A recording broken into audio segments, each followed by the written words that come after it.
amadureceu para fazer essa atividade. Não soa melhor? E quando a gente diz assim, ele ainda não está preparado, a gente está dizendo que há um momento que vai chegar e ele vai conseguir. A gente não fecha.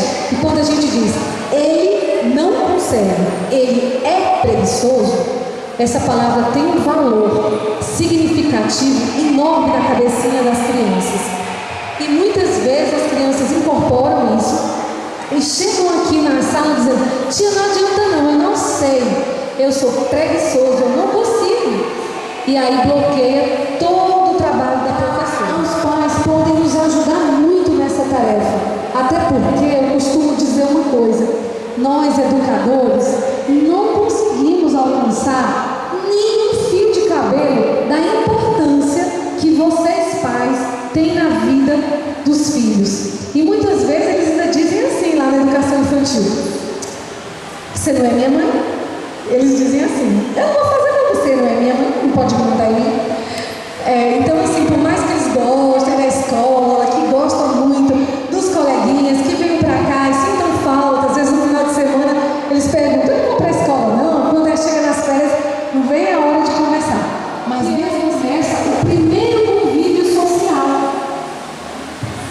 Passando mais um pouquinho aqui, nós temos várias atividades durante o ano. Temos as habilidades envolvidas, chamamos de coordenação motora grossa e coordenação motora fina. A coordenação motora fina é quando a criança vai fazendo um movimento de pinça, que pinta, que trabalha o pontilhado, né? A coordenação motora grossa ou ampla é quando ela mexe com o corpo, que ela canta música, que ela vem dançar, e tudo isso faz parte do desenvolvimento intelectual para no futuro ela desenvolver o poder de abstração. Lá no Fundamental 2, um grande problema do professor da matemática é ver que muitas vezes as crianças não conseguem abstrair. Por exemplo, imaginar que um objeto está aqui sem ele estar. E a grande dificuldade também da gente, adulto, né, quando vai mexer com a física, é porque a gente não tem abstração desenvolvida. E isso se dá porque muitas vezes a educação infantil ela fica essa lacuna.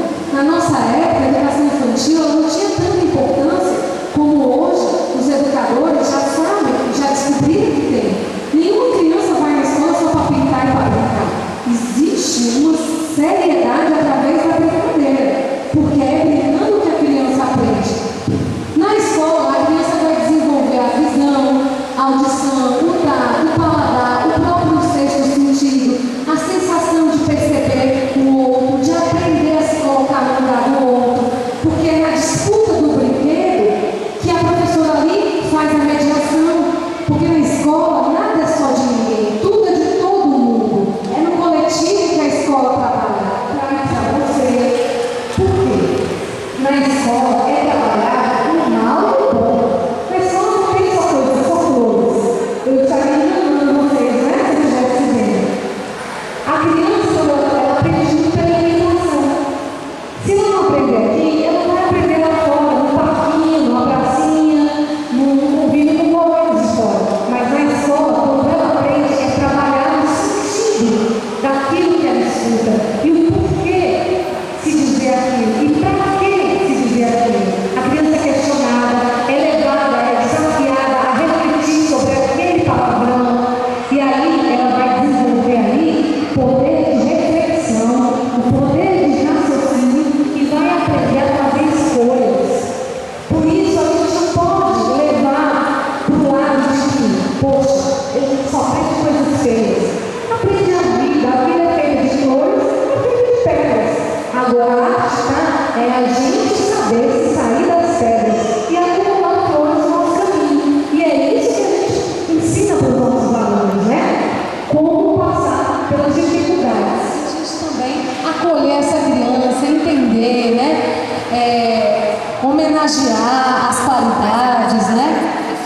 O egocentrismo foi bastante falado, né? A dificuldade da criança de 3, 4 anos de se colocar no lugar do outro. Ela não é egoísta, não é uma criança má. O que acontece é a fase que ela está passando. Ela não consegue ainda visualizar o outro. E isso é um processo gradativo. porque isso da educação infantil é trabalhado aos poucos, né? Então a gente não pode tratar uma criança como adulto, ela tem o seu momento, né? Eu vou passar também aqui para vocês a importância do material escolar, que aqui na escola Infantil 2 a gente tem livros, mas no Infantil 3 em diante a gente tem apostilas, né? Então, assim, o cuidado, o zelo, quando chegar em casa já começar a ensinar a criança a ter esse cuidado, porque a criança do Infantil 2 e Infantil 3 às vezes ainda não sabe mexer com o material, então precisa dessa ajuda dos familiares, né? De orientar, o zelo e o cuidado, porque uma vez ensinado na educação infantil, ela vai levar para a vida toda. O cuidado com as tarefas de casa, como já foi falado, a tarefa de casa ela tem uma importância grande na fixação dos conteúdos. A tia vai ensinar uma tarefinha nova, as famílias, por exemplo, aí a criança chega em casa, pratica, ela chega no outro dia bem mais desenvolvida. Um dos grandes desafios que a gente tem hoje é às vezes o corre-corre da família, do pai, da mãe, e as crianças vêm no outro dia sem as tarefas feitas. E às vezes até com vergonha mesmo, ela chega, não quer nem mostrar para a professora a apostila porque não fez a tarefa. Aí nisso ela já se desmotiva, às vezes o coleguinha vê que ela não fez, mostra para todo mundo, aí ela não quer vir no outro dia porque o coleguinha vai rir dela porque não fez a tarefa. Então é importante, a criança que faz tarefa tem dúvidas, né? Lá no primeiro ano, a criança que começa a fazer a tarefa, no outro dia ela está perguntando, ela está tirando dúvida, porque ela exercitou. Só tem dúvida quem pratica, quem não pratica não tem dúvida, né? Outra importância da tarefa de casa é a formação do hábito, né? O aluno ele precisa ter um horário certo de estudo. Se ele estuda pela manhã, o ideal é que ele chegue em casa, tome um banho, almoce, descanse um pouquinho. Não é bom fazer a tarefa assim que chega da escola. A mente precisa do descanso. Muitas vezes o rendimento não melhora porque a técnica que é usada não é correta, não é coerente. Então a criança descansa um pouco, aí quando ela acorda ali, né? Aí ela senta no lugarzinho, que tem que ser o mesmo todos os dias, né? E vai fazer as tarefinhas, porque isso vai formando nela hábito. Tem criança que faz, às vezes, a tarefa à noite, o pai chega de casa, ela passa a tarde na televisão, no computador, aí à noite está cansado, o pai chega e vai ensinar a tarefa. O rendimento não é o mesmo. A gente tem que lembrar disso, né? Ou o contrário, às vezes acontece a criança estudar à tarde, aí ela passa a manhã dormindo, perde até as refeições, o lanche, o café da manhã, aí almoça, vem para a escola, ainda vem a sonolenta. Essa criança também não tem o mesmo aproveitamento.